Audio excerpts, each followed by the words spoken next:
Hello! Bonjour à tous, on est ravis de vous retrouver pour ce nouveau live et moi je suis super heureuse parce qu'on a une invitée extraordinaire, en tout cas moi que j'adore, c'est Muriel. Bienvenue à Muriel Safroy. C'est trop bien de t'avoir avec nous. Moi aussi je suis ravie d'être avec vous, avec mes deux cops. C'est ça, exactement. Du coup, Muriel, c'est toi qui nous a inspiré le sujet du jour, sachant que c'est quand même un peu ta spécialité, ton expertise. Voilà. Écoute, ce que je propose, c'est que tu te présentes rapidement et puis on va aborder le sujet comme on fait toujours, voilà, en discutant, en échangeant et puis on va voir les personnes qui se connectent et Si les questions qui arrivent. Choses à nous dire. Exactement. Voilà. Eh bien, moi, je suis Muriel Safroy. Je fais partie de la société Restez dans le Move. Et puis moi, qu'est-ce que je fais? Je fais des dames. Pouh.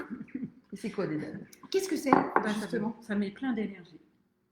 C'est impressionnant. Mais ça veut dire quelque chose? Je fais des ateliers de co-développement et les gens me disent que les DAP, c'est un distributeur automatique de bonheur. Yeah! J'aime bien ça. Distributeur automatique de bonheur. Mais c'est génial. C'est eux qui ont créé ça. Et j'avais même pas pensé, c'était génial. J'aime beaucoup, j'aime bien l'idée. Donc moi, ce que j'aime bien, c'est booster les talents, mais collectivement. En collectif. Voilà. Donc l'intelligence collective, c'est ça. Ça commence un petit peu à te connaître quand même. Hein. Oui, ça me connaît. Putain, un sacré parcours d'ailleurs. Oui, un sacré parcours de manager. Et puis, j'ai des associés, j'en ai qui s'en vont, j'en ai qui reviennent. Et je travaille beaucoup avec des partenaires, justement, pour aider les entreprises à booster tous ces différents talents et les associer. Et quelles sont tes valeurs à toi qui t'ont amené à penser que l'intelligence collective, c'était finalement la clé et que dans le futur, on allait avoir de plus en plus besoin d'utiliser l'intelligence collective? Je dirais que la première, c'est la découverte. Parce que je trouve que, justement, en étant tout le temps avec les autres, on découvre plein de nouveautés, parce que chacun a ses filtres, chacun a ses talents, chacun a son expérience, et à chaque fois qu'on parle de son sujet, il y a tout le temps plein de nouvelles approches, et donc c'est cette découverte. Après, je crois que l'autre, c'est la confiance. C'est une valeur, mais je suis persuadée que si on se fait confiance et qu'on fait confiance à l'autre, on fait confiance à l'inconnu. On peut aller très loin. Voilà, on va beaucoup plus loin. Et puis, je dirais le partage quand même, qui est quelque chose d'essentiel dans ma vie, et l'entraide. Et alors, c'est drôle parce que tu parles d'inconnu, et c'est une notion qu'on développe beaucoup en ce moment, et ça me suscite une réflexion, c'est finalement comment on peut lier l'inconnu à l'intelligence collective. Moi, j'aime bien, parce que je me dis que parfois, on arrive, nous, avec un projet, et ce projet, pour les personnes qui arrivent, c'est un peu l'inconnu, justement. Et puis nous, on va commencer à en parler comme ça. Puis au fur et à mesure, des questionnements, des personnes qui sont autour, ce projet, il peut prendre même différentes directions. Et c'est ça qui est super intéressant, c'est que c'est toujours très très riche. Et de quelque chose de totalement inconnu, en fait, même finalement, il y a plein d'idées qui naissent, tu disais, qui germent. Et moi, je trouve, c'est vrai que c'est assez extraordinaire. Ce que je vois beaucoup, parce que moi je fais les jeux du Tao, du co-développement, je fais ce que j'appelle le co-coaching nature. Alors explique un petit peu ces notions, parce que tout le monde ne connaîtra pas ça, et du coup c'est intéressant que tu puisses l'expliquer. Mais juste pour dire, après j'explique les trois, c'est que les gens ils arrivent dans des cercles, ils ne se connaissent pas, et au bout déjà dès pratiquement la deuxième séance, ils se sont fait confiance, ils sont dans l'authenticité. Et à partir du moment où tu oses, tu fais confiance à l'autre, tu fais confiance à toi, et évidemment tu découvres plein d'inconnus et plein de nouveautés, et c'est comme ça que tu trouves justement des solutions qui sont nouvelles. Et c'est ça qui fait que cet inconnu, il est merveilleux. Donc pour t'expliquer, autrement, le jeu du Tao, c'est un jeu que j'adore, parce que en fin de compte, son but c'est tu gagnes si tu fais gagner l'autre. Donc c'est extraordinaire. Et il est évidemment basé sur les éléments que tu aimes tant. La terre, l'eau, le feu. Et c'est quoi l'air? L'air, pardon.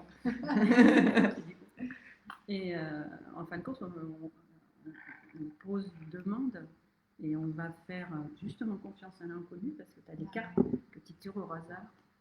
Alors, ce qui est fou, c'est que la réponse est toujours la bonne. Il y a les 64. C'est toujours ce dont on a besoin qu'on va aller piocher. À ce moment-là. C'est incroyable. C'est bizarre. À ce moment présent. Voilà. Bizarre au grand bizarre. Ouais, non, mais c'est extraordinaire. Il n'y a pas de hasard. Il y a 64 hexagrammes et tu te dis, tu prends une claque. Et puis en fin de compte, ce qu'il y a de bien, c'est que ça te dit à quel chemin tu vas emprunter pour aller régler ce projet, ce problème. Parce que ce n'est pas toujours des problèmes qu'on pose sur la table. C'est des fois des gens qui ont vraiment envie d'avancer sur une aventure.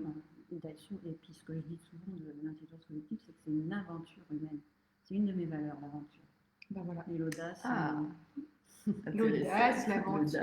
Et ben, du coup, comment tu les vis, ces valeurs, toi, à travers ces ateliers de co-développement moi, je ressens pleine d'énergie. Alors, à chaque fois, des fois, j'arrive super fatiguée. Et tu repars énergétisée. Toujours, comme tu dis, toi. Comme quoi, quand on est dans son activité phare, c'est incroyable comment l'énergie transcende, grandit. Alors qu'aujourd'hui, beaucoup de personnes, professionnellement, dans leur salariat, même chefs d'entreprise, sont épuisés à la fin de la journée. Alors que normalement, quand on est vraiment la grande oisette, souvent, il y a une énergie de dingue. Et en plus, le collectif, quand on arrive à lui apporter cet effet grandissant, parce qu'il évolue en fait, dans cet esprit de cercle, ou de communauté, ou de réseau, et pouf, ça nous pousse, c'est un truc de dingue. Hein. J'adore, c'est ce que je dis, moi, c'est la puissance du cercle. Parce que dans le cercle, on est en équité. Et je le fais en entreprise avec des managers, et justement, ils sont là dans le cercle, et c'est pas eux qui ont la puissance de la décision. Ils arrivent en équité, ils posent le problème, et puis en fin de compte, c'est en écoutant, en questionnant, en faisant confiance, et en choisissant surtout le groupe, ce que choisit le groupe, et pas ta décision à toi, et c'est ça qui est fort dans le cercle.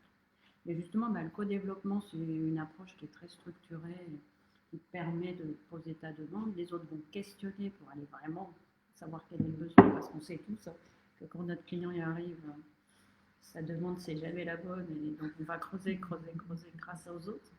Puis après, une fois qu'on a vraiment défini la demande, on l'isole un peu à part, et les autres, ils vont donner des idées, des suggestions, partager leurs expériences.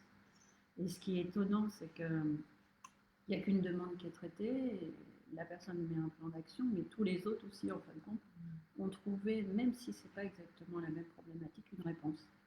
Et en parallèle, moi j'adore la nature. C'est pour ça qu'on s'est rencontrés aussi, parce qu'on marche ensemble. Et en fin de compte, je fais ce que j'appelle le co-coaching nature. Et on fait un peu dans le même principe, mais entre-temps, on marche en silence et on utilise la nature pour... là, on entend les cigales. On utilise la nature pour avoir les réponses, en fin de compte, parce que la nature, elle a tout à nous dire. Et puis ramener à la présence, en fait, aussi, ici et maintenant. C'est ça.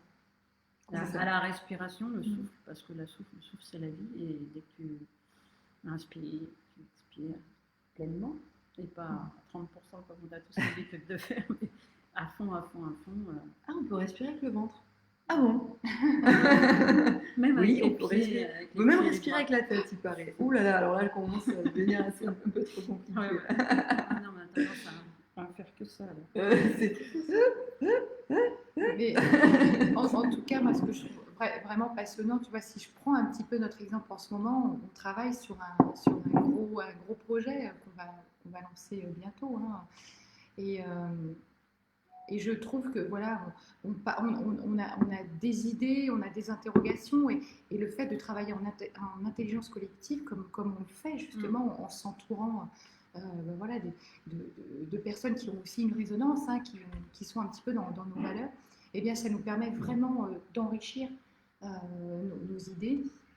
Comme je disais, quelques minutes avant qu'on commence le live, c'est qu'on est tellement toujours plus doué pour donner des idées pour les autres, on est plus audacieux pour les autres que pour soi. Du coup, l'intelligence collective, c'est génial parce que ça va faire ressortir ça, tu vois. Moi, je vais avoir une super idée pour toi, je vais te dire comment finalement peut-être la mettre en avant, etc.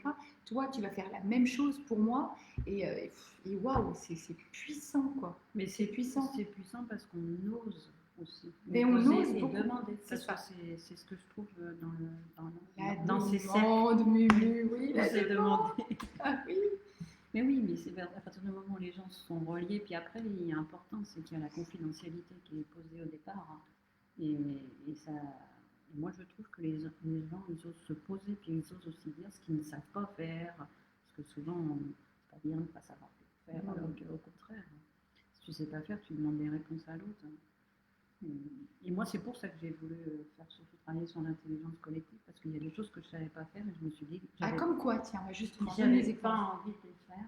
Voilà, déjà, le marketing, les réseaux sociaux, toutes ces choses-là.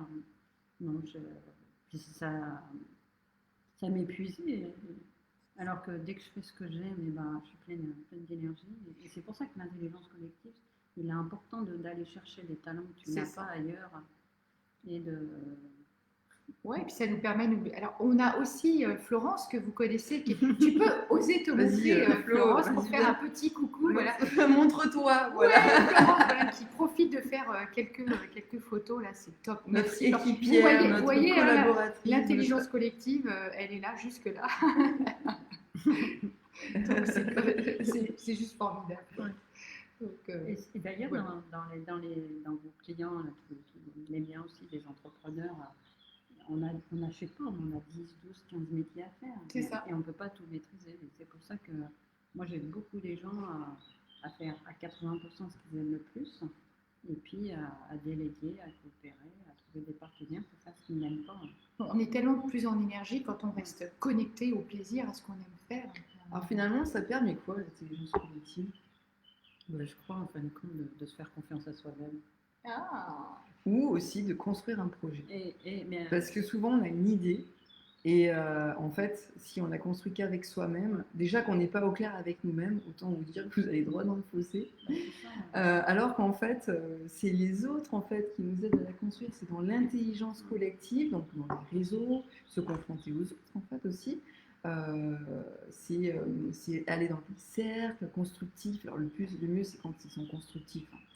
Pas dans les cercles à problème, dans les cercles qui sont là justement pour apporter des solutions, pas pour exposer tout ce qui ne va pas. Moi, j'en connais beaucoup des cercles comme ça, mais j'ai choisi plutôt un cercle positif. Ah oui, ça existe. J'ai encore une cliente qui m'a parlé d'un cercle comme ça. Je lui ai dit, qu'est-ce que tu en penses? C'est pas un cercle. Ça serait bien de continuer ici, ou est-ce que ça ne correspond pas du tout? Elle me dit, mais ça ne me correspond pas du tout. Je dis, alors pourquoi tu y restes? Voilà. Tous les cercles ne sont pas forcément bienveillants. Voilà. Donc ça, c'est un truc aussi à savoir. Mais voilà, dans les cercles, en fait, c'est incroyable tout ce qui peut être créé, en fait. Et je me suis rendu compte que beaucoup de chefs d'entreprise d'un certain niveau, en fait, ils ont tous un petit cercle d'entrepreneurs un peu comme eux, et ils se retrouvent régulièrement pour aller manger, il y en a c'est pour aller fumer le cigare, d'autres pour aller boire le whisky, enfin voilà.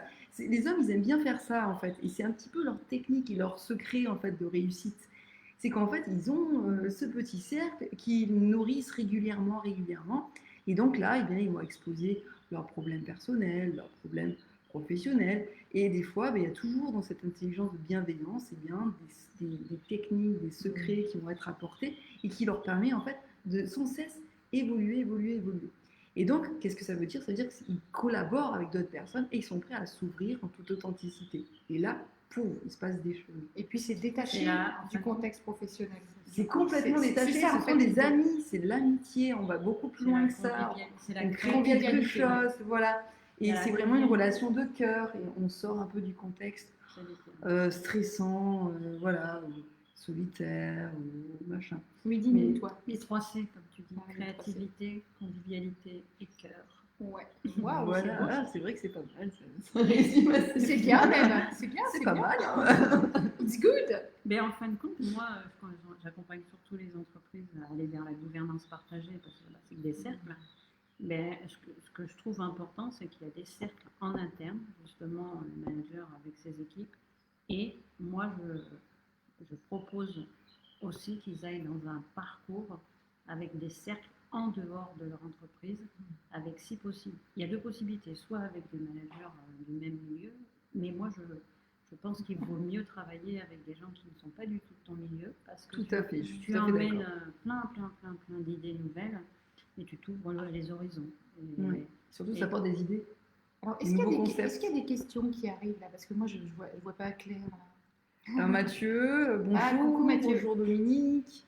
Non, pour l'instant, il n'y a pas trop de questionnement. Qu'est-ce que vous pourriez dire, vous, de Qu'est-ce que vous l'intelligence en pensez, collective? vous, de l'intelligence collective? Comment est-ce que vous l'avez vécu, peut-être, dans votre cursus? Qu'est-ce que ça vous a permis d'apprendre? Qu'est-ce que ça vous a apporté? Voilà, donc allez-y. Lâchez-vous, voilà, écrivez tout ça. Mais c'est vrai qu'aujourd'hui, j'ai remarqué une chose, c'est que ce soit dans les cercles de chefs d'entreprise, où ce sont des personnes qui sont à peu près du même niveau ou autre, c'est plus facile de s'ouvrir que dans les entreprises parce qu'il y a la barrière pyramidale. Hiérarchique. La barrière hiérarchique. Et c'est trop dommage, en fait, que sous prétexte on gagne plus, sous prétexte que on se mette en supériorité, qu'on ne fasse pas appel à ce capital humain. Pour moi, c'est le cœur de l'entreprise, c'est celui qui le fait tourner, on ne fait jamais appel à lui. Et donc, qu'est-ce qui se passe? Eh bien, finalement, on le déresponsabilise, finalement, d'apporter des choses au sein de l'entreprise. Et qu'est-ce qui se passe? Eh bien, en fait, quand on leur pose des questions, c'est comme des poissons rouges. Ils ne savent pas répondre, parce qu'on ne leur a jamais posé la question. Et donc, du coup, pour recréer, en fait, cette dynamique de, tiens, je pourrais...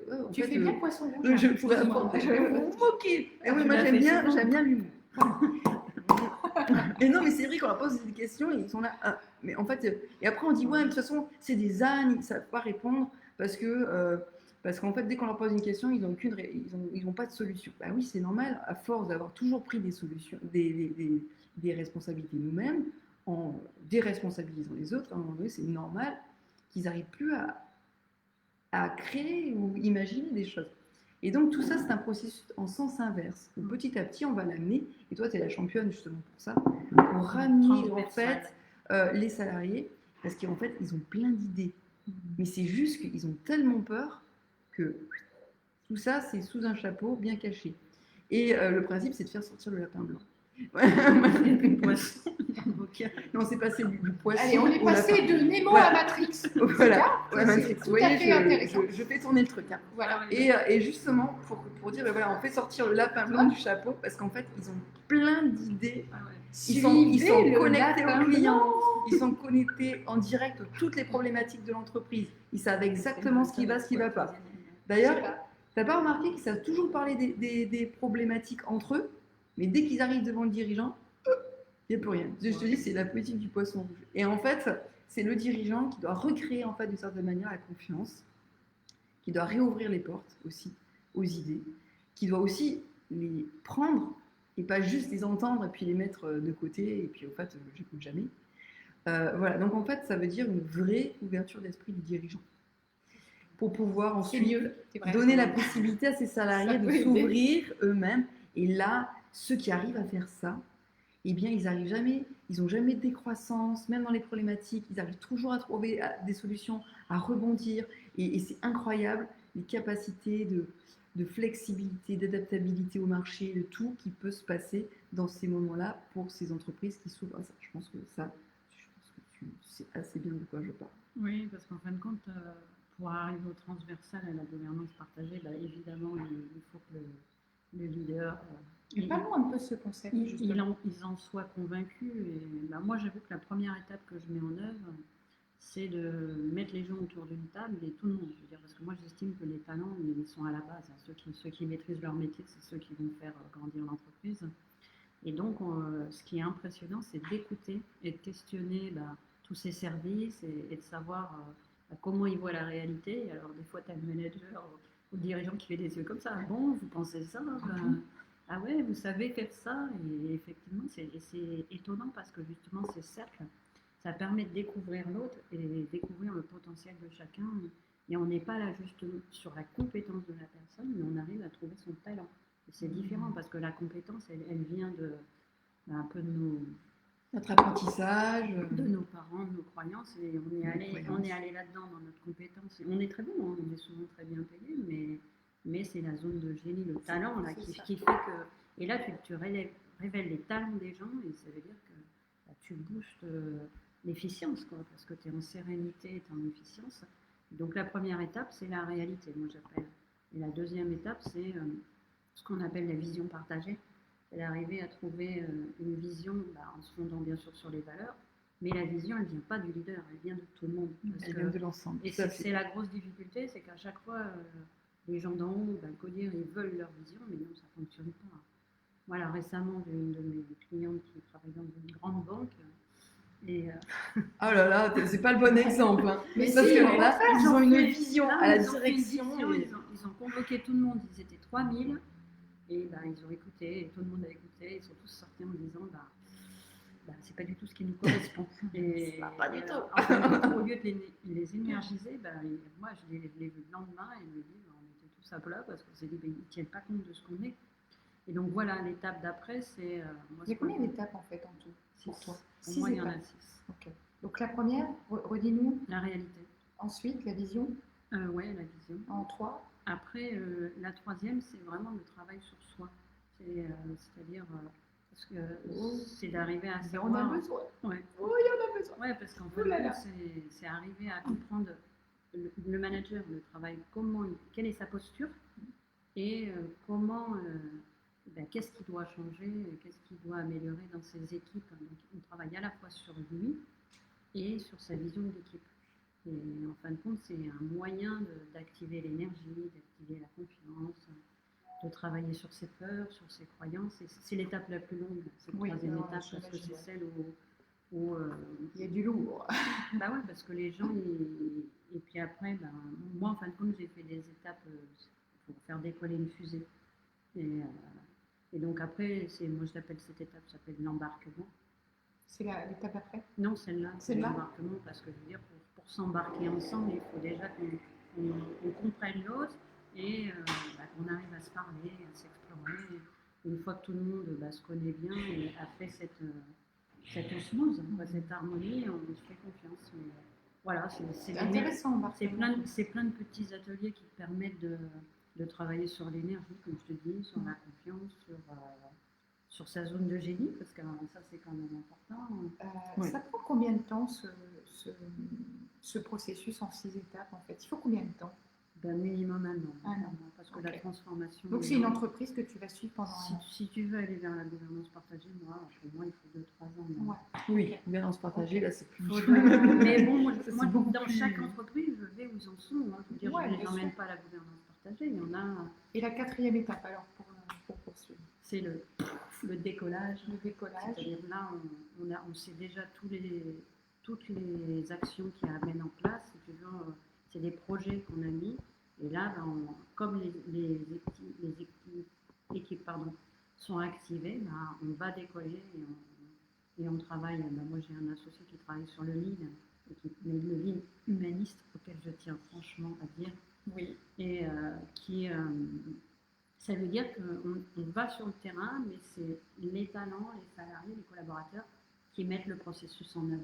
Ah, Et c'est impressionnant parce qu'en fin de compte, et ce qui est bien, c'est que c'est interservice aussi. ok. Et de se dire que je suis le client du processus d'après. Et nous, en fin de compte, le but, c'est sur toute l'entreprise. Moi, j'aime pas travailler que sur un seul service. Des fois, on commence par un service et puis après, on passe aux autres.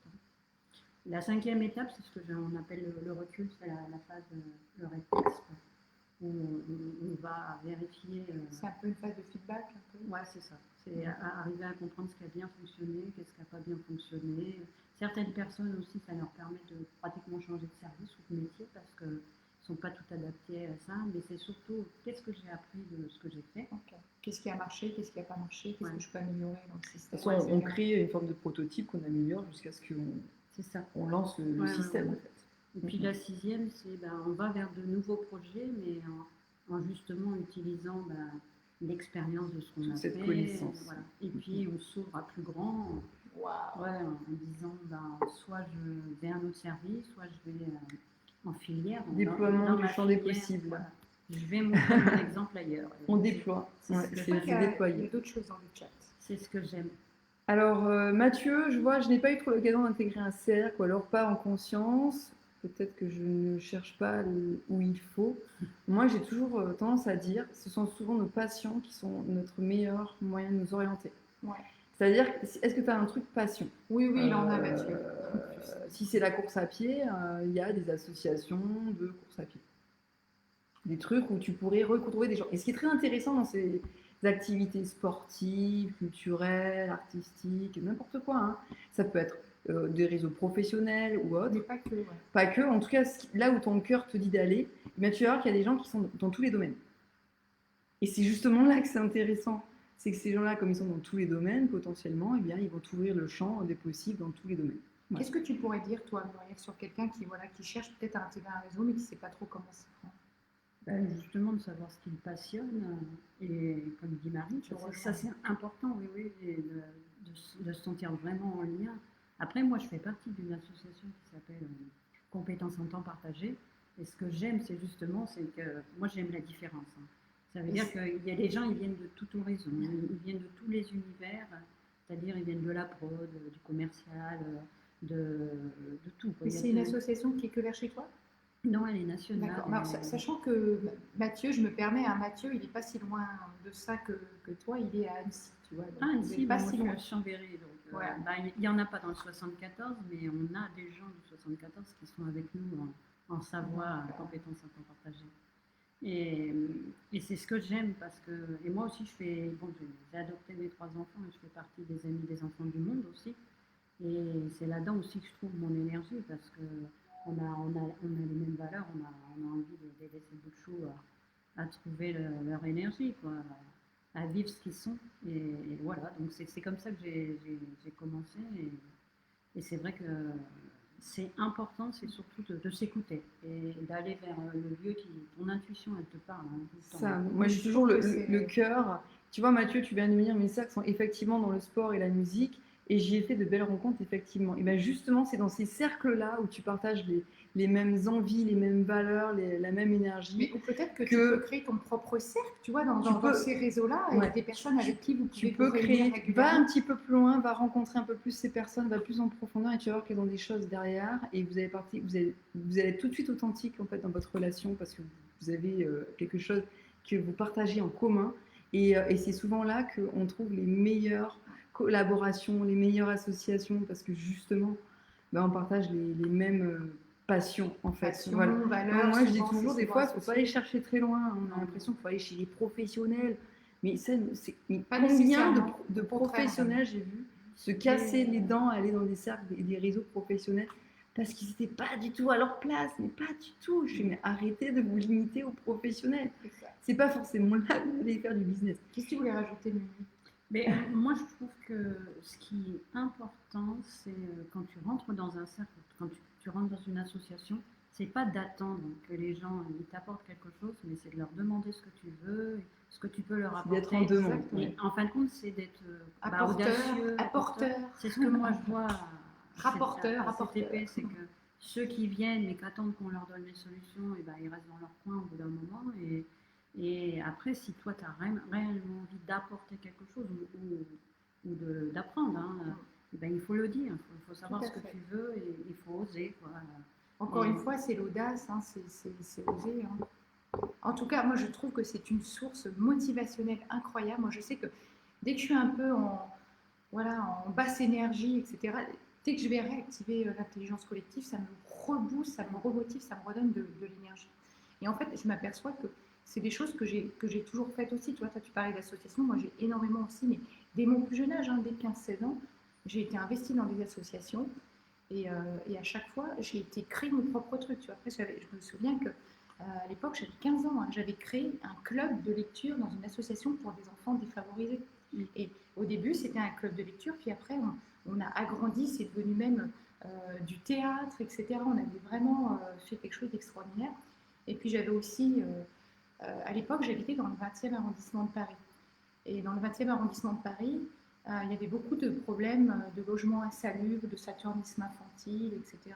Et alors le saturnisme infantile, c'est l'intoxication par le plomb des jeunes enfants, souvent par des peintures qui s'écaillent et qui contenaient du plomb et qui provoquent vraiment des dégâts énormes dans le cerveau. Et donc j'avais créé tout un truc, tout un parcours et mené des actions pour la prévention de ça, quoi. Et c'est vrai que... Mais ça me fait penser, si Mathieu il est d'Annecy, moi je pourrais lui conseiller d'aller voir Xavier Morlot, il fait ce qu'on appelle du play fight. Alors le play fight c'est génial, parce qu'en fait on est dans un cercle et on fait un combat, mais le but c'est de sol les épaules de l'autre, mais sans se blesser. Et alors, on est dans le Mouvement. on est dans le mouvement, donc ça c'est important pour moi. Ça, c'est vraiment le mouvement. Dans le Mais, mouvement, le mais- mouvement. mais c'est surtout qu'on est tout le temps avec le cœur, on ne fait jamais mal à l'autre, mais c'est impressionnant. Et ça s'appelle le play fight. Alors ça veut dire jouer en combattant, mais c'est pas un combat du tout. Oui, c'est pas le combat, c'est pas la guerre, quoi. Non, non, il fait des mandalas en plus, Xavier, et franchement c'est juste à côté.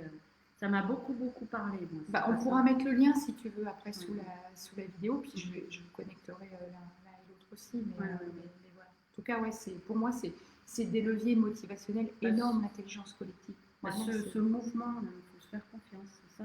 Je veux dire, c'est ça. si tu sens que tu as envie d'aller vers quelque chose, tu y vas. Si ton cœur est dit non, suis ton intuition. C'est ça. Quelque chose C'est ça. que des fois j'ai un peu raté. Exactement. Maintenant j'y vais vraiment vers mon intuition et on se rend compte que bah, tout de suite tu trouves les bonnes personnes, hein. Tu trouves les gens qui sont là pour te connecter à toi et aux autres. Quand je pense qu'il y a des personnes qui sont prêtes à payer des fortunes pour rentrer dans des masterminds de haut niveau, en fait, dans des cercles privés, professionnels, des web entrepreneurs, des entrepreneurs de haut niveau, en fait, ils sont prêts à investir des sommes incroyables pour intégrer des cercles de haut niveau. Voilà. Donc en fait, tout dépend à quel niveau vous en êtes, peu importe ce que vous voulez, comment vous envisagez votre vie, mais dans tous les cas, il y a des cercles, il y en a. C'est très important de vous ouvrir à cette idée que en fait, c'est jamais des entrepreneurs réussissent seuls. En fait, j'en connais pas. Et même les grands chefs d'entreprise qui ont l'air seuls dans leur entreprise sont dans des cercles en extérieur. Et souvent, ils les payent très cher parce que justement, ils ont besoin d'être boostés, d'où viennent leurs idées ou autre. Ce qui est dommage, c'est qu'ils ne se servent pas de leur cercle intérieur, c'est-à-dire le cercle de leur entreprise qui se passe à l'intérieur. Et quand on est entrepreneur et qu'on est seul, eh bien, la première étape, c'est déjà de commencer à trouver des collaborations dans ces cercles, trouver ce cercle nécessaire. L'intelligence collective, c'est ce qui va nous ramener à cette réalité, le fait d'être concret, ramener son entreprise à quelque chose qui va véritablement pouvoir être ancré et réalisable. C'est ça. Et alors, le mot de la fin pour clôturer tout ça. Bah, le point important, ce que tu disais à l'instant, c'est l'isolement. Il faut sortir de cet isolement et ne pas rester dans l'individualité. Et en fin de compte, on va dans la complémentarité. C'est ça. Et moi, je trouve que c'est hyper important.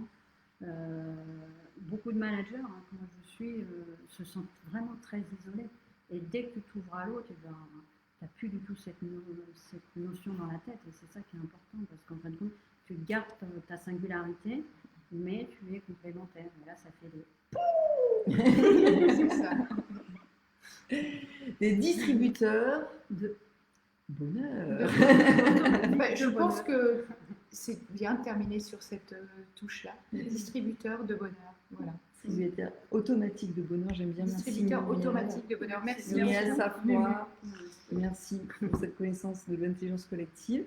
Eh bien, on va vous mettre tous les liens si vous voulez retrouver Muriel. Voilà. Oui. Eh bien, merci de cet accueil, l'attitude. Merci d'avoir permis de partager tout ça. D'avoir partagé ça avec nous. C'est génial.